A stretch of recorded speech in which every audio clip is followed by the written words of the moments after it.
नमस्कार दोस्तों। भगवान कहते हैं कि अकाल मृत्यु कैसे टाली जा सकती है। ये कथा आपको बताएगी कि अकाल मृत्यु को कैसे टाला जा सकता है। दोस्तों, आज की कथा अब तक की सबसे बहुत ही ज़्यादा महत्वपूर्ण कथा है, क्योंकि इस कथा को सुनने से ही अकाल मृत्यु भी टल जाती है। यदि आपके जीवन में भी कोई अकाल मृत्यु आ जाती है तो इस कथा को एक बार जरूर सुन लें। अकाल मृत्यु आपको छू भी नहीं सकती। बाबा विश्वनाथ की कथा के साथ ही हम एक ऐसे भोलेनाथ की चमत्कारी कथा सुनाने जा रहे हैं जिसे सुनकर आपका हर रोम रोम बिल्कुल शिवमय हो जाएगा, लीन हो जाएगा। दोस्तों, महादेव की इस अमृत रूपी कथा का आप ध्यान से सुनिए। भोलेनाथ सहित माता पार्वती और भगवान गणेश की कृपा भी आपको प्राप्त हो जाए और अपने को पाप मुक्त कीजिए। भगवान शिव की कथा, उनके गुणगान और उनकी महिमा को सुनने, कहने और हुंकार भरने वालों पर महादेव की कृपा अति प्रसन्न होती है। जो फल आप तीर्थ यात्रा करके नहीं पा सकते, वो इस कथा के सुनने मात्र से ही भी आप पा सकते हैं। आइए दोस्तों, इस पावन कथा के सागर में आपको हम डुबो देते हैं और आपके तन और मन को शुद्ध कर देते हैं। लेकिन इससे पहले हम आपसे अनुरोध करते हैं कि अगर अभी तक आपने इस कथा को लाइक नहीं किया है तो एक बार लाइक जरूर कर दीजिएगा। आप सभी भक्तगणों से निवेदन है कि यदि आपने हमारे चैनल को अभी तक सब्सक्राइब नहीं किया है तो एक बार चैनल को सब्सक्राइब करके बेल आइकन को जरूर प्रेस कर दीजिए, ताकि आने वाली भी हर कथा आपको सबसे पहले मिल सके। कमेंट बॉक्स में ओम नमः शिवाय, हर हर महादेव जरूर लिखिएगा। भगवान शिव और माता पार्वती के विवाह के बाद कैलाश पर्वत पर रहने लगे थे। एक दिन माता पार्वती ने कहा कि हे प्राणनाथ, सभी देवी देवताओं के अपने घर हैं, उस तरह हमारा घर क्यों नहीं है? रावण ने तो लंका को ले लिया, इसलिए हमें दूसरी जगह के बारे में सोचना चाहिए। शिवजी को काशी नगरी बहुत पसंद आई। निष्काम शिव भक्त ने भगवान शिव के लिए अच्छी जगह के रूप में काशी को चयनित कर दिया। ऐसा करने से काशी के राजा बहुत दुखी हुए।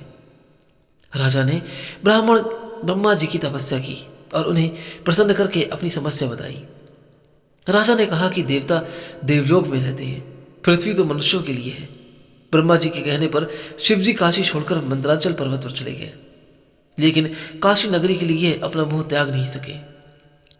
तब श्री हरि विष्णु भगवान ने राजा को तपोवन में जाने का आदेश दिया और इसके बाद काशी महादेव जी का स्थायी निवास स्थान बन गई और यहाँ पर आकर भगवान शिव काशी विश्वनाथ ज्योतिर्लिंग के रूप में विराजमान हो गए। तभी से इन्हें काशी विश्वनाथ कहा जाने लगा है। यही है काशी विश्वनाथ की असीम और अपरंपार की महिमा। आइए मैं सुनाता हूं आपको काशी विश्वनाथ और उनके भक्त की एक पावन पवित्र कथा, जिसे सुनकर हमारा तन मन भक्तिमय हो जाएगा। चलिए शुरू करते हैं दोस्तों। शिव सृजन है और शिव ही विनाश भी, शिव मंदिर है और शमशान भी, शिव आदि है और अनंत भी। ओम नमः शिवाय। याद रखिएगा कि यह कथा एक सत्य घटना पर ही आधारित है। ललिता घाट के पास भगवान विश्वनाथ का दरबार है। एक पंडित जी, जिनकी कोई भी संतान नहीं थी, सुबह सुबह भोर में सूर्य की किरणें फूटते ही गंगा जी के घाट पर पहुंच जाते। वहां स्नान आदि करके जल भरकर भगवान विश्वनाथ के दरबार में आते और लाइन में लगकर अपनी बारी का इंतजार करते। जब उनकी बारी आती तो जल चढ़ाते और बस भगवान शिव से इतना ही कहते, हे प्रभु, सालों से मैं तेरे दरबार में आ रहा हूं, मेरी झोली भर दो भगवान, मेरी झोली भर दो। मैं गरीब निर्धन ब्राह्मण हूं, झोपड़ी में रहता हूं, रूखा सूखा खाकर गुजारा करता हूं, लेकिन मेरे घर में संतान नहीं है। एक संतान का सुख दे दो भगवान, एक संतान का सुख दे दो। पंडित रहा उपवासी, काशी का निवासी, तब कर रहा था भारी, मन में थी एक उदासी। सुनी मेरी पुकार, बिन संतान के उधार, भंडार भर दो मेरा, आके भोले भंडारी। जब रोज रोज पंडित जी दरबार में जाकर बोलते कि हे प्रभु संतान नहीं है, हे प्रभु संतान नहीं है, संतान दे दो भगवान, भगवान शंकर शंका में पड़ गए। मैं इस भक्त का करूं तो क्या करूं? रुपया पैसा धन दौलत मांगता तो मैं दे भी देता, लेकिन संतान कहां से दूं? इसके भाग्य में तो संतान का सुख ही नहीं है। मैं क्या करूं? क्योंकि तकदीर लिखने वाले तो ब्रह्मा जी ही हैं। दोस्तों, माँ गौरी हर समय यही कहती थी कि प्रभु, ये पंडित आपका इतना बड़ा भक्त है जो रोज सबसे पहले मंदिर में पहुंच जाता है। हे भोलेनाथ, इसकी झोली भर दो। माँ गौरी के बार बार कहने और पंडित जी की भक्ति को देखकर आखिरकार भगवान शंकर को तरस आ ही गया। और एक दिन रात में पंडित जी गहरी नींद में सोए हुए थे। पंडित जी ने सपना देखा कि वह सुबह सुबह जल भरने के लिए गंगा जी के घाट पर गए हैं और वहां भगवान शंकर ने उन्हें दर्शन दे दिए। भगवान शंकर ने पंडित जी से पूछा, बोलो पंडित, क्या चाहिए? पंडित बोले, प्रभु आपको तो सब पता है, आप अंतर्यामी हैं, अनंत हैं, आप तो जानते हैं कि मुझको क्या चाहिए। भगवान शंकर बोले कि पंडित, जब तक बच्चा रोता नहीं तब तक माँ उसे दूध पिलाती नहीं है। भगवान के सामने जब तक भक्त मांगता नहीं, झोली नहीं फैलाता, तब तक भगवान देता नहीं है। पंडित बोले कि प्रभु, मुझे संतान नहीं है, एक संतान का सुख दे दीजिए। हम और हमारी पंडिताइन जो भी रूखा सूखा मिल जाता है उससे काम चला लेते हैं, लेकिन संतान नहीं है। संतान के प्यार के लिए हम तरस रहे हैं। हे भगवान, शंकर के पास फेंका और पूछा, अच्छा यह बताओ कि कम उम्र वाला चाहिए या ज़्यादा उम्र वाला? तब पंडित जी सोचने लगे, यह क्या चक्कर है, अजीब बात है। पंडित बोले कि प्रभु, यह क्या चक्कर है, कम उम्र और ज़्यादा उम्र? तब भगवान शंकर बोले कि जिस बच्चे की उम्र कम है वह विद्वान होगा और जिस बच्चे की उम्र ज़्यादा है वह आगे चलकर चोर और डाकू बनेगा।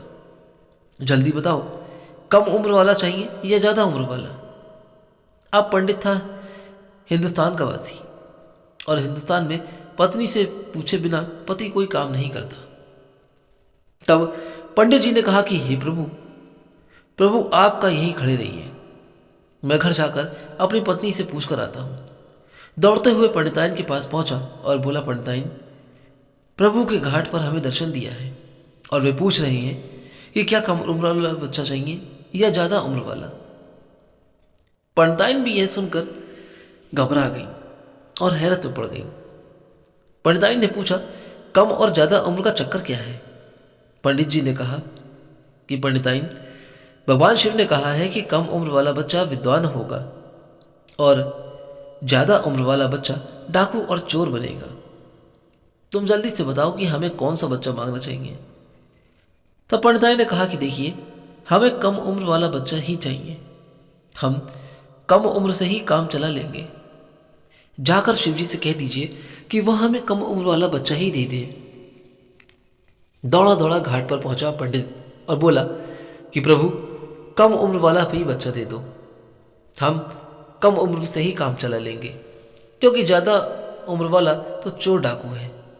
शंका में पड़े शिवजी हंसकर बोले, जा, तेरे घर एक बालक का जन्म होगा, लेकिन जैसे ही वो 5 वर्ष का होगा वो मर जाएगा। अब सोचिए, अगर किसी माँ बाप को मालूम हो कि उनका बच्चा जैसे ही 5 वर्ष का होगा और वो मर जाएगा तो उनका क्या हाल होगा। लेकिन फिर भी किसी तरीके से जीवन को आगे बढ़ाना शुरू कर दिया। पंडित के घर में एक बच्चे ने जन्म लिया। पंडित को अपने सपने की बात याद आई कि जब इस बच्चे ने जन्म लिया है तो 5 साल के बाद ये मरेगा। अब जैसे जैसे लड़का बड़ा हो रहा है, पंडित और पंडिताइन देख देख कर रात भर रोते रहते हैं। मन में एक खटका बढ़ने लगा था। जब 4 वर्ष बीते तो पंडित का दिल धड़कने लगा। 4 साल हो गए, 1 साल बचा है। लड़का हंसता खेलता गलियों में घूमे तो पंडित और पंडिताइन एक तरफ खुश हो जाते कि हाय रे, मेरा सुंदर सा लाज आज पाठशाला जाने लगा है, आज तो कुछ सीख कर आया है। लेकिन हाय रे, हाय ये दुर्भाग्य, न जाने किस घड़ी में भगवान शिव ने हमारे पुत्र को 5 वर्ष दिए थे। 5 साल के उपरांत यह तो हमें छोड़कर चला जाएगा, इस संसार से विदा हो जाएगा। 4 साल 11 महीने और 29 दिन हो गए। अब लड़के के मरने में बस एक ही दिन बाकी रह गया था। जब लड़का सोया तो पंडित और पंडिताइन उसके सिरहाने जाकर बैठ गए और रोने लगे। रात्रि का पहला पहर चल रहा था, यानी रात के 10 बजे थे। वे विलाप करने लगे कि जैसे ही सूर्य की पहली किरण पड़ेगी हमारा लाल, हमारा बच्चा मर जाएगा, क्योंकि इसकी जिंदगी के 5 साल पूरे हो गए हैं। जहां इस बच्चे का जन्मदिन मनाना था वहीं इस बच्चे का मरण दिन मनाना होगा। लेकिन यह तो विधाता ने लेख लिख दिया है, इसे बदला भी तो नहीं जा सकता। लेकिन पंडित ने हार नहीं मानी। अपने बच्चे की जान बचाने के लिए पंडित ने अपने बच्चे को रात्रि के तीसरे पहर में उठाया। कहते हैं कि पहले के जमाने में साधु संत रोशनी की पहली किरण जमीन पर पड़ने से पहले स्नान करके पूजा में बैठ जाया करते थे। पंडित ने रात्रि के तीसरे पहर में अपने बच्चे को जगाया। काशी विश्वनाथ के मंदिर के फाटक बंद थे। मंदिर के बाहर ही दर्शन कराया और गंगा जी के पावन तट पर ले जाकर बैठा दिया। अपने बच्चे से बोला, बेटा, जो कोई साधु संत इधर से स्नान करने के लिए आए तो उसका पांव छू लेना। अब क्या था, साधु संत धीरे धीरे आते गए। बच्चा सबके पांव छूता चला गया। सभी उस बच्चे को आशीर्वाद देते और चले जाते। अचानक पंडित ने देखा कि दूर से सप्तऋषि चले आ रहे हैं। सप्तऋषियों में बड़ी ही ताकत हुआ करती थी। तपस्या कर करके काफी शक्तियों को अर्जित कर लिया था। वे भूत, भविष्य, वर्तमान ये तीनों ही देख सकते थे। वरदान देते थे तो वरदान पूरा हो जाता था।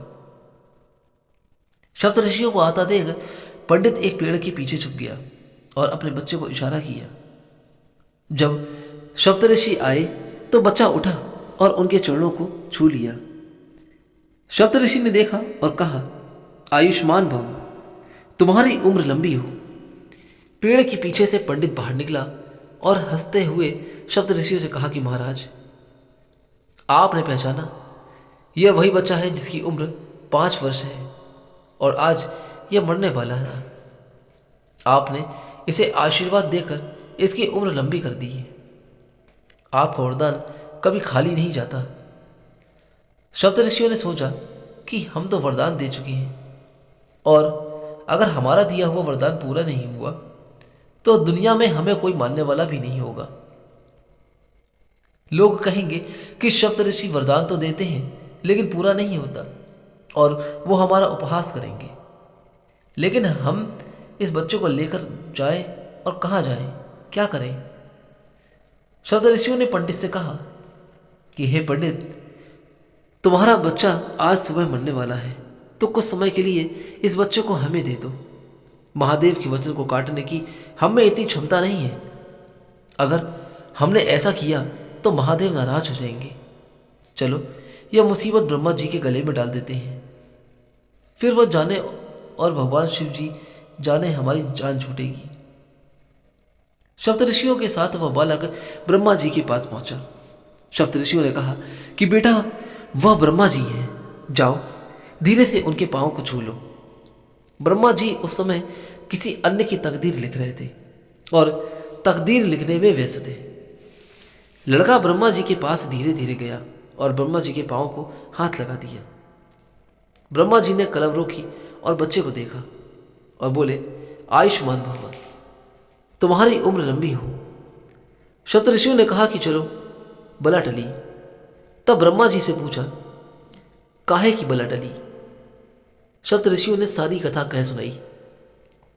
अरे प्रभु, आप तो तकदीर लिखते हो, बच्चे को पहचान तो लेते। यह वही बच्चा है जिसे भगवान शिव ने 5 वर्ष की आयु दी थी और आज सुबह होते ही यह मरने वाला है। पंडित ने हमें फंसाया और यह आपका काम है। हम तो चलते हैं, प्रणाम। यह सुनकर ब्रह्मा जी घबरा गए। ब्रह्मा जी सोचने लगे कि मैं भगवान शिव के वचन को कैसे काट सकता हूं, यह तो मुझसे नहीं होगा। अब यह सोचने के बाद ब्रह्मा जी ने सोचा कि चलो विष्णु जी के पास चलते हैं, वही कुछ हमें हल बताएंगे। ऐसा सोचकर वो श्री हरि विष्णु जी के पास गए और जब वे विष्णु जी के पास पहुंचते हैं तो उस समय विष्णु जी शयन कक्ष कर रहे होते हैं और गहरी निद्रा में लीन होते हैं। ब्रह्मा जी ने बच्चे से कहते हैं, जाओ भगवान विष्णु के चरण को स्पर्श करो। बच्चा धीरे धीरे भगवान विष्णु के पास जाता है और उनके चरणों को छू लेता है।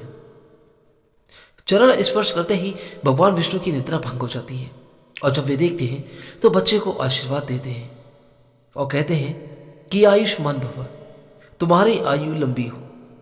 यह देखकर विष्णु जी को ब्रह्मा जी की सारी कथा सुनाते हैं। कथा सुनकर विष्णु जी भी घबरा जाते हैं।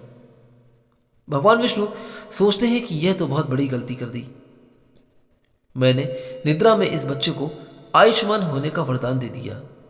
अब भगवान शिव के वचन को मैं टाल या काट नहीं सकता, इसलिए मुझे भगवान शिव के पास ही जाना होगा। अब वे ही सभी शिव जी के पास पहुंचते हैं। भगवान शिव कैलाश पर्वत पर बैठे होते हैं और अपने ध्यान में मग्न होते हैं। विष्णु जी बच्चे से कहते हैं कि हे पुत्र, देखो सामने भगवान शंकर हैं, जाओ और उनके चरण स्पर्श करो। बच्चा भगवान के पास जाकर उनके चरणों को छूता है और उन्हें प्रणाम करता है। इतने में भगवान शिव की आंखें खुल जाती हैं और वे बच्चे को देखते ही आशीर्वाद देते हुए कहते हैं कि आयुष्मान भव, तुम्हारी आयु लंबी हो। भगवान विष्णु ने भगवान शिव से कहा कि हे भोलेनाथ, आपने ही इस बच्चे को 5 वर्ष की आयु दी थी। आपने ध्यान दिए बिना इसे आशीर्वाद भी दे दिया। अब आपके आशीर्वाद से इसकी आयु बढ़ गई है। भगवान शिव ने कहा कि हे सप्तऋषियों, इस बच्चे को मेरे मंदिर काशी विश्वनाथ में ले जाओ और वहां इसे शिवलिंग पर बेलपत्र चढ़ाने को दो। जब बच्चा मंदिर में जाकर बेलपत्र चढ़ाता है तभी सुबह की पहली किरण धरती पर पड़ती है और यमराज उसके प्राण हरने के लिए आ जाते हैं। यमराज को देखकर बच्चा डर जाता है और अपने दोनों हाथों से शिवलिंग को जोर से पकड़ लेता है। यमराज बोले कि चलो बेटा, तुम्हारा समय आ गया है। बच्चा बोला, मैं तो चलूंगा, लेकिन भगवान शिव भी मेरे साथ चलेंगे। तभी भगवान शंकर वहां प्रकट होते हैं और यमराज से कहते हैं कि हे यमराज, इस बच्चे को का सारा समय अभी पूरा नहीं हुआ है। शिवजी बोले कि हे यमराज, पृथ्वी के लेख के अनुसार ब्रह्मा जी के लेख के हिसाब से शिव का एक दिन करोड़ों वर्षों के बराबर होता है। तो अब जोड़कर देखो 5 वर्ष की आयु में इस बच्चे की वास्तविक आयु कितनी हुई। यमराज जी के पास इतना समय नहीं था कि वे गणना करते। वे अपने भैंसों को घुमाकर वहां से चले गए। दोस्तों, संगम नगरी प्रयागराज में राजा अकबर का एक किला है जिसके अंदर अक्षय वृक्ष है। उसी अक्षय वृक्ष के पीपल के पत्ते पर भगवान शिव के इस बच्चे को दर्शन दिए। वो बच्चा और कोई नहीं बल्कि मार्कंडेय ऋषि थे, जिन्होंने स्वयं मृत्यु को पराजित कर दिया और मार्कंडेय पुराण के अनुसार की रचना की। इन्होंने ही महामृत्युंजय मंत्र का उच्चारण किया और इसे संसार को प्रदान किया। बोलिए ओम नमः शिवाय, हर हर महादेव। तो दोस्तों, आज की यह कथा आपको कैसी लगी? अगर अच्छी लगी हो तो हम आपसे अनुरोध करते हैं कि यहाँ से जाने से पहले एक बार इस कथा को लाइक जरूर कर दीजिएगा, हमारे चैनल को सब्सक्राइब कर दीजिए और बेल आइकन को प्रेस करना बिल्कुल मत भूलिएगा, ताकि हर कथा का नोटिफिकेशन सबसे पहले आपको मिल सके। आज्ञा दीजिए, चलता हूँ यहाँ से। फिर मिलूंगा जल्दी ही कोई और अच्छी कथा या फिर कोई नई कहानी को लेकर। तब तक के लिए दोस्तों, आप सभी को मेरी तरफ से जय श्री राम।